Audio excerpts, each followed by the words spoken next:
समुद्र के नीचे एक जादुई दुनिया छुपी हुई थी। राजकुमारी अपनी महल की खिड़की में बैठकर सोच रही है कि धरती की दुनिया कैसी होगी। क्या मैं कभी वहां पर जा पाऊंगी? एक दिन वह अपने महल में घूम रही थी। तभी उसे एक जादुई मोती मिलता है और राजकुमारी को बताता है कि अब तुम्हें धरती की दुनिया को बचाना होगा। राजकुमारी कहती है कि मैं ये कैसे कर सकती हूं? मुझे तो पता ही नहीं कि धरती की दुनिया पर कैसे जाया जाता है। जादुई मोती कहता है कि तुम्हें अब महल की पुरानी लाइब्रेरी में जाना होगा। वहां तुम्हें एक किताब मिलेगी। वह किताब में तुम्हें धरती पर जाने का रहस्य मिलेगा।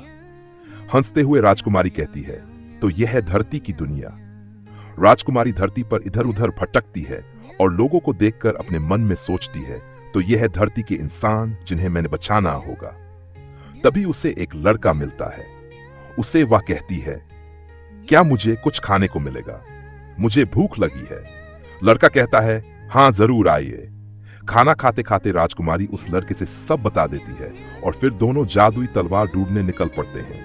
और तभी अचानक समुद्र में बहकर तूफान आता है और आकाश में एक भविष्यवाणी होती है, तुम्हारे पास समय बहुत कम है, तुम्हें यह काम जल्दी करना होगा। यह सुनकर दोनों चलने लगते हैं और एक गुफा के बाहर पहुंच जाते हैं। अंदर जाकर देखते हैं तो जादुई तलवार दिखती है।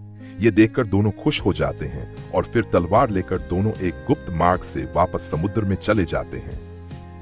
राक्षस राजकुमारी बिल्ली को देखकर कहता है, आ गई मरने के लिए? तुम्हारा ही इंतजार था। और उसके बाद फिर दोनों में युद्ध शुरू हो जाता है। बिल्ली राक्षस को मार देती है और दोनों वहां से वापस आ जाते हैं। बिल्ली लड़के से कहती है, भले ही हम एक दूसरे से अलग हो जाएं, पर हम दोनों हमेशा एक दूसरे के दिल में रहेंगे।